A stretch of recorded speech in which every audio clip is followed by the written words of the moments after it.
ఇవాళ కేంద్ర ప్రభుత్వం నేతృత్వంలో, ముఖ్యంగా నరేంద్ర మోడీ గారి నేతృత్వంలో అనేక కష్టకాలాలు ఉన్న సందర్భంలో, అనేక యుద్ధాలు ప్రపంచంలో జరుగుతున్న నేపథ్యంలో, ధరలు ఆకాశాన్ని అంటుతున్న సమయంలో మనందరికీ ఊరటను కలిగించే విధంగా దీపావళి, దసరా ఒకే రోజు వచ్చిన విధంగా రేపు సెప్టెంబర్ 22 నుంచి సరళీకృత ఏదైతే జిఎస్టి సరళీకరణ జరిగిందో మనందరి జీవితాల్లో వెలుగులు నింపబోతుంది. పండగ రాబోతుంది. అన్ని రకాల నిత్యావసర సరుకులు ధరలు తగ్గబోతున్నాయని మీకు తెలియజేస్తున్నాను. మనందరం కూడా తప్పనిసరిగా మన నేత నరేంద్ర మోడీకి ధన్యవాదాలు తెలియజేయాలి. ఇంత కష్టకాలంలో అన్ని రకాల వస్తువుల యొక్క ధరలు తగ్గించడానికి 2 టైర్ జిఎస్టి విధానాన్ని తీసుకురావటం ఏదైతే ఉందో నిజంగానే చారిత్రాత్మకం. అభినందించి మనందరం హర్షించి ముందుకెళ్లి ప్రజల్లోకి విషయాన్ని తీసుకెళ్లాలి. మీ అందరికీ తెలియజేస్తున్నాను.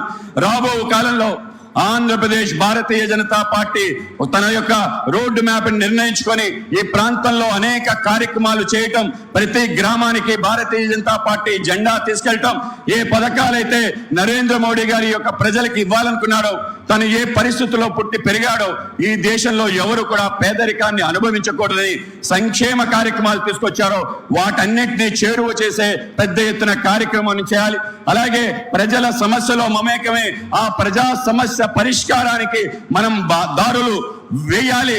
స్పందన, వారధి లాంటి కార్యక్రమాలు త్వరలో మనం ప్రారంభించుకొని ప్రజలకి చేరువై ప్రజా నాయకుడిగా మనందరం నిలబడాలి. నరేంద్ర మోడీ గారు చేస్తున్న అనేక అద్భుతమైన కార్యక్రమాలు ప్రజల్లోకి తీసుకెళ్లాలి.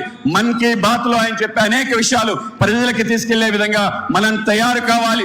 దీంతోనే కాకుండా మన ప్రాంతానికి సంబంధించిన మన ఉనికి, మన జెండా తప్పనిసరిగా రెపరెపలాడే కార్యక్రమం చేయాలి. మనందరం కూడా గుర్తుంచుకోవాలి. ఇవాళ ఎన్డీఏ కూటమిలో ఉండి డబుల్ ఇంజిన్ సర్కార్ చేస్తున్న అద్భుతాలు 1 కాదు 2 కాదు, విభజన చట్టంలో ఉండే అన్ని హామీలు 100% పూర్తి చేయడంతో పాటు అదనంగా అనేక రకాల పరిశ్రమలు, ఇన్స్టిట్యూషన్స్ మన ప్రాంతానికి తీసుకొచ్చారు.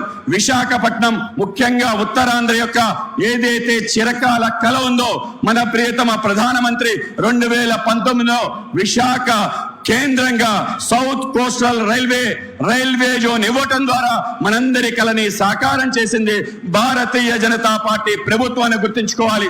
అలాగే మన యొక్క కళ ఇవాళే తెన్నేటి విశ్వనాథం గారికి నివాళులు అర్పించి రావటం జరిగింది. ఆయన ఆ రోజు పోరాటం చేసి విశాఖ ఉక్కు ఆంధ్రుల హక్కు అని పోరాటం చేసి అనేక మంది ప్రాణత్యాగం చేసిన ఆ స్టీల్ ప్లాంట్ వాస్తవ రూపంలో రావటం, గతంలో కష్టాలుంటే ప్రధానమంత్రి అటల్ బిహారీ వాజ్పేయిని రక్షించి ముందుకు తీసుకెళ్లారు. ఇవాళ నరేంద్ర మోడీ గారి నేతృత్వంలో మన యొక్క కుమారస్వామి గారు, శ్రీనివాస్ వర్మ గారి యొక్క సారథ్యంలో ఆ యొక్క మంత్రిత్వ శాఖలో ఇవాళ 11,440 రూపాయలు మనకి ఏదైతే గ్రాంట్ ఇచ్చారో దాని కారణంగా స్టీల్ ప్లాంట్ నడుస్తుంది.